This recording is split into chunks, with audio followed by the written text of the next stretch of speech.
नमस्कार, स्वागत है आपका हमारे YouTube चैनल लक्ष्य शूटर्स में। मैं लक्ष्य यागी आप सभी का अपने YouTube परिवार लक्ष्य शूटर्स में स्वागत करता हूं। आज हम लोग क्लास 10 का चैप्टर देखेंगे जो कि हमारा साइंस का चैप्टर है और इस चैप्टर का नाम है आनुवंशिकता एवं जैव विकास। यानी हम लोग चर्चा करेंगे कि आनुवंशिकता क्या होता है, जैव विकास क्या चीज़ है। ये जो सेशन है ये हमारा रैपिड रिवीजन का सेशन है, मतलब फास्ट रिवीजन किया जाएगा हम लोग, क्योंकि एग्जाम पास में है और लगभग 1 मंथ का सकते हैं बचा हुआ है, जिसमें कि हम लोग कर सके पूरे को हम लोग रिवाइज कर जाएंगे एक बार। चलिए तो हम लोग देखेंगे कि आनुवंशिकता एवं जैव विकास में क्या क्या पढ़ना है। तो सबसे पहली बात मैं बता दूं कि इसमें क्या क्या पढ़ना है। तो मेडल तथा मेडल के नियम के बारे में पढ़ना है, यानी कि कौन थे और उनके नियम क्या थे, इस चीज के बारे में पढ़ना है।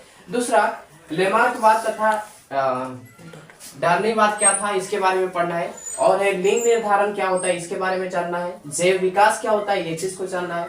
उत्परिवर्तन क्या होता है और समजात तथा समरूप अंग किसे कहते हैं, इन सभी को हम लोग को देखना है। सबसे पहले एक बात बता दें, जो आनुवंशिकता है इसके जो जनक कहलाते हैं मेडलन, यानी कि जिन्हें कि हम लोग मेडल के नाम से जानते हैं या फिर मेडलन कहते हैं। तो उन्हें जब वो जिंदा थे, मतलब कह सकते जब वो जीवित थे, तो आनुवंशिकता की उन्होंने खोज बेशक कर ली थी, मतलब कह सकते इसके बारे में बता बेशक दिया था, लेकिन लोग उनका मजाक उड़ाते थे। मतलब मेरे कहने का है कि उनसे लोग क्या कहते थे, अरे क्यों करते थे ऐसा, तो इसलिए करते थे क्योंकि वो एक चर्च के पादरी थे, मतलब जिसको आप लोग कहते हैं फादर, वो फादर थे। तो लोग उनसे बोलते थे कि अरे भैया तुम फादर ही रहो ना, तुम्हें मतलब भगवान ने एक मतलब कह सकते हैं कि आपको इतना अच्छा पोजीशन दिया हो, तो फिर ये सब खोजने की फेर में क्यों पड़े रहते हो। दूसरा, उनसे ये भी लोगों ने कहा कि अब क्या फादर भी मतलब लोग ये बताएंगे कि विज्ञान क्या होता है, तो ऐसा मतलब उन्होंने उनका मजाक उड़ाया गया। बाद में इसके बारे में जब लोगों ने मतलब बताया तो लोग एक्सेप्ट किए कि नहीं, उन्होंने ये सब किया था जो वो उचित था। तो चलिए हम लोग चलते हैं आनुवंशिकता एवं जैव विकास को पढ़ते हैं। इसमें सबसे पहला हम लोग को टॉपिक पढ़ना है विभिन्नता। अगर मैं ऐसे आम बोलचाल में कहूं तो आपको पता है कि हर व्यक्ति दूसरे व्यक्ति से विभिन्न होता है, मतलब भिन्न होता है। उसमें कुछ ना कुछ लैंगिक लक्षण या फिर मतलब कुछ भी कह सकते हैं, उनमें क्या रहता है, भिन्न रहता है। एक जैसा किसी भी व्यक्ति का नहीं होता है। फॉर एग्जाम्पल, जैसे मान लीजिए किसी व्यक्ति में डीएनए या फिर कह सकते हैं आरएनए सेम नहीं हो सकता है। दूसरा, ब्लड ग्रुप सेम नहीं हो सकता है। तो ये सभी हमारे क्या है, विभिन्नता है। और अगर डिफिनेशन के अनुसार आप देखना चाहें तो डिफिनेशन में मैंने लिखा है कि यह जीव का ऐसा गुण है जो कि उसे अपने जन को अपनी जाति के अन्य सदस्यों के उसी गुण के रूप मूल स्वरूप में भिन्नता को दर्शाता है। मतलब कि अगले जनरेशन को फिर से मतलब कुछ स्थानांतरण होता है, बट पूरा हो जाए ये तो कंफर्म नहीं है। मतलब मेरे कहने का है, जैसे मान लीजिए आपके पापा या फिर मतलब आपके मम्मी, दोनों लोगों का थोड़ा थोड़ा क्या हो सकता है, मतलब कि गुण मिल सकता है, लेकिन पूरा का पूरा गुण मिल जाए ये तो पॉसिबल नहीं है। तो इसी चीज को हम लोग क्या कहते हैं, विभिन्नता का। अगला देखिए, विभिन्नता या फिर विविधता के कितने प्रकार होते हैं। देयर आर 2 टाइप, मतलब कह सकते हैं 2 प्रकार होते हैं। एक हमारा होता है शारीरिक कोशिका का विविधता और दूसरा होता है जनन कोशिका का विविधता। इन दोनों में डिफरेंस देखते हैं, क्योंकि 5 मार्क्स के नंबर में मतलब 5 कह सकते हैं 5 नंबर के प्रश्न में पूछा जाता है डिफरेंस। तो देखिए, जो शारीरिक कोशिका की विविधता है यह शारीरिक कोशिका में आती है। भाई इसका नाम ही है जब शारीरिक विविधता, तो उसी में आएगी ना। दूसरा है, ये अगले पीढ़ी में स्थानांतरित नहीं होती है। प्रश्न ये उठता है कि सर स्थानांतरित का मतलब क्या होता है। स्थानांतरित का मतलब होता है कि कोई एक व्यक्ति है, इसमें जो लक्षण है फिर ये एक दूसरे व्यक्ति में स्थानांतरित हो गया, चला गया, तो इसी को हम लोग कहते हैं स्थानांतरित हो जाना। ठीक है। अगला हमारा है जैव विकास में सहायक नहीं है, यानी कि ये जैव विकास में भी सहायता नहीं कर सकता है, सहायक नहीं हो सकता है। अगला है कि इन्हें उपार्जित लक्षण कहा जाता है। इनको क्या कहा जाता है, उपार्जित लक्षण कहा जाता है। प्रश्न ये खड़ा होगा कि सर उपार्जित लक्षण किसे कहते हैं, तो मैं इसी वीडियोस में अगले स्लाइड पे बताऊंगा। ठीक है। अब इधर आ जाओ, जनन कोशिका का विविधता कौन कौन सी, तो यह जनन कोशिका में आती है। भाई बात से ऊपर नाम से ही पता चल रहा है कि जनन कोशिका कहाँ पे हो सकती है, जनन कोशिका में ही हो सकती है। यह अगली पीढ़ी में स्थानांतरित होती है, एकदम बिल्कुल स्थानांतरित हो जाएगी। जैव विकास में सहायक भी है और इनमें आनुवंशिकता लक्षण पाया जाता है। ये इनका क्या रहा, डिफरेंस रहा। अगला देखिए, आनुवंशिकता। अब प्रश्न ये आता है कि आनुवंशिकता कहते किसको है? तो जनकों से उनके संतान में पीढ़ी दर पीढ़ी युग्मकों के माध्यम से प्रत्येक अणुओं का संचरण आनुवंशिकता कहलाता है। मतलब पीढ़ी दर पीढ़ी का मतलब क्या होता है? जेनरेशन बाय जेनरेशन, मतलब मैं जैसे मेरे पिताजी, फिर मेरा अगर बेटा होता है या फिर मतलब बेटी होती है, तो वो हमारा क्या हुआ? आनुवंशिकता हुआ। यह एक विशेष शाखा के अंतर्गत आता है जिसे हम लोग जीनेटिक्स भी कहते हैं। जीनेटिक्स क्या होता है? अगर आम बोलचाल में आपको बताऊं, जीन आप लोग कहते हैं, जीन जीन शब्द बहुत लोग सुने होंगे। तो ये लोगों के क्या होते हैं, मतलब एक अंग से दूसरे में स्थानांतरित हो जाते हैं। तो इसी चीज को हम लोग कहते हैं आनुवंशिकता। मतलब आनुवंशिकता को एक जीन भी कह सकते हो। मेडल के वंशानुक्रम के नियम अनुवांशिकता के जनक, मतलब कि ये जो मेडल थे आनुवंशिकता के जनक थे। और इनके क्या नियम होते हैं हम लोग देखेंगे। चलिए, तो अब हम लोग देखते हैं कि जो हमारे मेडलन थे उन्होंने हमें क्या क्या चीज को बताया। तो पहला मैंने पॉइंट लिखा है कि मटर के पौधे पर किए गए अपने प्रयोग के निष्कर्ष को उन्होंने 1866 में annual proceeding of natural history of भ्रूण में प्रकाशित किया। लेकिन प्रश्न ये उठेगा, नीचे देखिएगा, परंतु विज्ञान जगत इस पर ध्यान नहीं दिया। और कितने दिनों तक नहीं ध्यान दिया? 34 वर्ष तक। यानी कि जब इन्होंने कर दिया, ये सब मतलब कर दिए, इन्होंने जो एक्सपेरिमेंट था उसको कर दिया, करने के बाद सही भी था, लेकिन विज्ञान जगत ने उनके 34 वर्ष पे ध्यान नहीं दिया। और इनमें क्या 1900 में इनकी मौत हो गई। और इनको मौत होने के बाद बल्कि इनकी जो भी मतलब कह सकते हैं कि एक्सपेरिमेंट थी उसको क्या भी मिल गया? मान्यता भी मिल गया। मेरे कहने का मतलब क्या है कि एक इंसान मर गया तब उसकी बातों का औचित्य हुआ और आज हम लोग पढ़ाई करते हैं। क्यों? क्योंकि हमने पहले ही बताया कि जो हमारे मेडलन जी थे, जो हमारे ये थे, ये हमारे ईसाई धर्म के फादर थे, जिनको आप लोग फादर कहते हैं। तो लोग इनका मजाक उड़ाते थे कि अब क्या करेगा फादर भी, मतलब हमें बताएंगे कि विज्ञान कैसे होता है, विज्ञान क्या क्या करता है, इस चीज को आप फादर हमें बताएंगे। तो इसके कारण इन्होंने क्या हुआ कि इनको मान्यता 34 साल तक नहीं मिल पाई, बल्कि एक वैज्ञानिक आता है जिसके कारण इनको मान्यता मिलता है।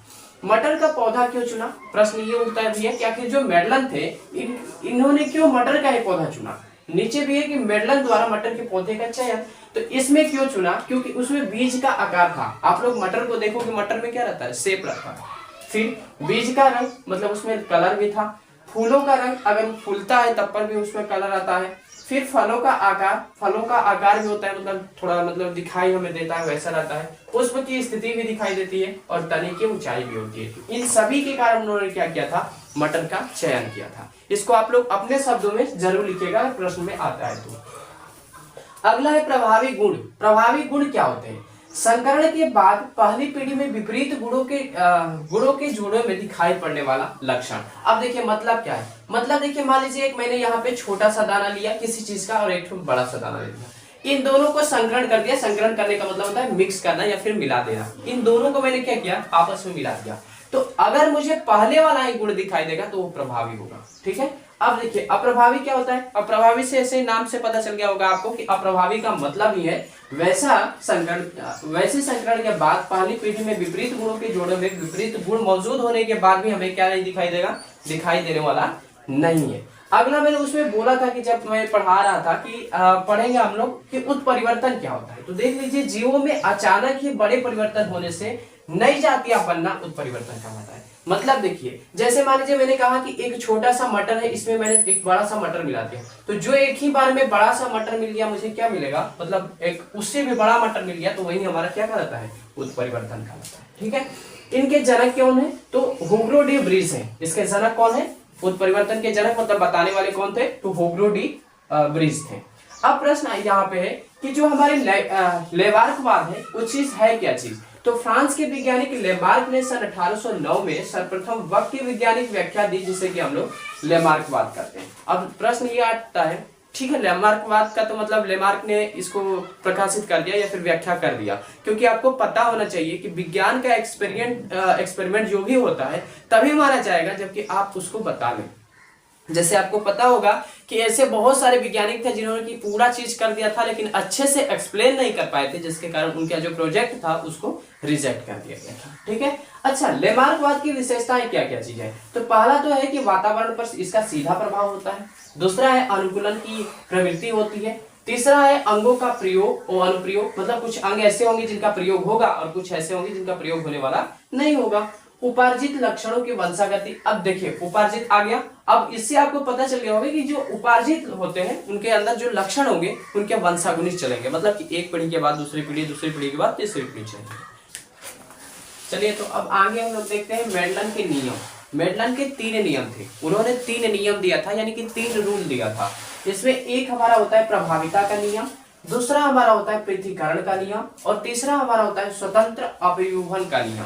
अब आपको एक चीज बता दूं, अगर आप लोग 11th क्लास में बायोलॉजी लेते हैं, यानी कि 11th-12th में बायो से अगर आप क्लास को कंप्लीट करते हैं तो आपको इन सभी के बारे में डिटेल से पढ़ाया जाएगा। अगर क्लास 10 इतना डिटेल से हमें डीपली पढ़ना नहीं है, इसलिए मैं इसको ओपन करके नहीं बताऊंगा। नीचे आते हैं अगले टॉपिक में। फिनोटाइप क्या होता है, आपका एक कह सकते हैं कि टॉपिक दिया हुआ है, किसी भी लक्षण का बाहरी रूप से लंबा या फिर बौना जीनोटाइप या फिर जीवों का जीन ही होता है, मतलब जिसे कि हम लोग फिनोटाइप करते हैं। मतलब मेरे कहने का है कि कोई जीव कभी कभी देखते हैं कि कुछ लड़कियां कद में छोटी हो जाती है या फिर कुछ लड़के कद में छोटे हो जाते हैं और उनके माता पिता लंबे लंबे रहते हैं, तो ये जो होता है ना एकाएक किसी व्यक्ति में मतलब कह सकते हैं कि परिवर्तन हो जाना फिनोटाइप में आ जाता है। अब देखिए मैंने आगे बताया था आपको कि हम लोग पढ़ेंगे उपार्जित लक्षण और आनुवंशिकता लक्षण। ये दोनों चीज होता क्या है ये भी इसको याद कर लीजिएगा, क्योंकि इसको एजेटिव एग्जाम में पूछा जाता है। पहला पॉइंट मैंने लिखा है कि जो उपार्जित लक्षण है ये जीवों द्वारा अपने जीवन में प्राप्त किया जाता है, मतलब खुद जो जीव होते हैं, जो भी जीव है वो खुद प्राप्त करते हैं। दूसरा, ये कोशिका में घटित नहीं होता है, यानी कि इसका जो भी कह सकते हैं कि उपार्जित लक्षण है ये कोशिका में घटित होने वाला नहीं है। तीसरा, जैव विकास में सहायक नहीं, इसका जैव विकास से कोई लेना देना नहीं है। फिर अगला है अगले पीढ़ी में स्थानांतरित नहीं होता है, मतलब कि अगली पीढ़ी में ये जाए होगा नहीं। आनुवंशिकता देखिए, आनुवंशिकता के लक्षण देखिए, इसमें क्या होता है वंशानुगत प्राप्ति से किया जाता है, मतलब एक पीढ़ी के बाद दूसरी पीढ़ी को प्राप्त कर सकते हैं। दूसरा होता है कि ये कोशिका में घटित होता है, यानी कि एक चीज को एक साइड की किसी को भी याद कर लीजिएगा, चाहे इसे याद करिएगा चाहे इसे, और इसके विपरीत में क्या कर दीजिएगा एक को लिख दीजिएगा। ये पीढ़ी दर पीढ़ी में स्थानांतरित होता है। और ये वाला लास्ट में लिखा है कि जैव विकास में सहायक होता है। और जो आनुवंशिकता का कह सकते हैं कि जो हमारा चैप्टर है आनुवंशिकता एवं जैव विकास का लास्ट टॉपिक है लिंग का निर्धारण करना, यानी कि एक लड़का होगा मतलब कि बॉयज है या फिर गर्ल्स है, इसका निर्धारण कैसे किया जाता है। तो आपको पता है कि हमारे जो भी मतलब लिविंग थिंग्स है, ऐसे तो मतलब ऐसा कह सकते हैं कि ह्यूमन बीइंग्स में बात करूंगा, मानव में बात करूंगा, तो आपको पता है कि गुणसूत्र होते हैं और इन गुणसूत्रों की संख्या कितनी होती है 23। अब बताता हूँ जो हमारे क्रोमोसोम या फिर गुणसूत्र होते हैं इसमें अगर 2 से मल्टीप्लाई करिए, क्योंकि ये जोड़े में भैया होते हैं, तो ये कितने हो जाएंगे 46। ठीक है, ध्यान से देखिएगा, इस चीज को ध्यान से समझिएगा, क्योंकि इसके ऊपर डिटेल से आपको लिखने के लिए आएगा कि जो हमारे लिंग निर्धारण होता है भैया कैसे किया जाता है। तो ये 46 हो गए। ठीक है, अब देखिए हम यहाँ पे लिख देते हैं मेल, अर्थात इसको हम हिंदी में लिख दो पुरुष, और यहाँ पे मैं लिख देता हूँ फीमेल, जिसे हिंदी में लिखा जाता है स्त्री। अब देखिए एक जो स्त्री होती है उसके पास क्रोमोसोम जो होते हैं XX के रूप में रहते हैं, जबकि पुरुष के पास जो क्रोमोसोम होते हैं X और Y के रूप में होते हैं। अब देखिए यदि पुरुष के पास, जैसे मान लीजिए कि दोनों के पास है, एक के पास XX दूसरा के पास XY, ठीक है, तो अगर ये लोग मीटिंग करते हैं, मतलब मेरे कहने का है कि अगर ये लोग मतलब कि वंश कह सकते हैं वंश प्राप्ति की इच्छा करते हैं, तो अगर मान लीजिए कि इनके युग्मक में अगर Y चला जाता है तो ऑलरेडी इसके पास XX है, यानी कि इसके पास हमेशा क्या रहने वाला है XX रहने वाला है। बट अगर इसका क्या जाता है Y चला जाता है तो इससे क्या हो जाएगा बॉयज का जन्म होगा, अर्थात मतलब हिंदी बोले तो लड़के का जन्म होगा। बट अगर इसका X ही चला जाता है तो XX अगर मीटिंग करता है मतलब XX मिलेगा, तो यहाँ पे किसका जन्म हो जाएगा तो लड़की का जन्म हो जाएगा। मुझे आशा है आप लोगों को जो लिंग निर्धारण है ये अच्छे से समझ में आ गया होगा। ठीक है, तो आज का जो हमारी आनुवंशिकता एवं जैव विकास का चैप्टर था वो यहीं पे मिलेंगे एक नेक्स्ट वीडियोस में। तब तक के लिए जय हिंद, जय भारत, जय बिहार।